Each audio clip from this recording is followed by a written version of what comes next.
امام مسلم رحمۃ اللہ علیہ نے مقدمے میں ذکر کیا ہے کہ یہ بسا اوقات شیطان انسانی شکل بن کے آ کے روایتیں بیان کرتا ہے۔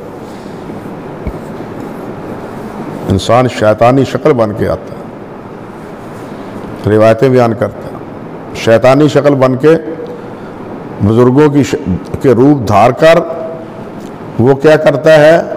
لوگوں کی رہنمائی کرتا ہے۔ حافظ ابن تیمیہ رحمۃ اللہ علیہ کے ساتھ یہی بات بھی تھی نا کہ ان سے کہا جی کہ آپ آئے ہیں فلاں وقت ہمارے پاس، ہمیں یہ بتلایا یہ بتلایا، فرمانے لگے نہیں،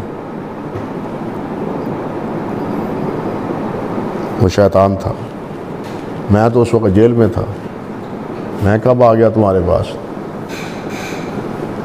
وہ شیطان، وہ کہنے لگے فرشتہ ہوگا، فرمانے لگے فرشتہ بھی نہیں ہے، کیوں؟ فرشتہ جھوٹ نہیں بولتا۔ دیکھیے یہ ہے اعتقاد کی پختگی۔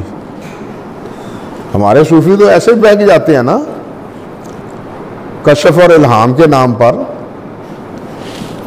گردن نیچی کی، دل میں جو آیا کہ او جناب عرش سے ہمارے اوپر جناب الہام ہو رہا ہے، اگرچہ وہ الہام شیطانی ہی کیوں نہ ہو۔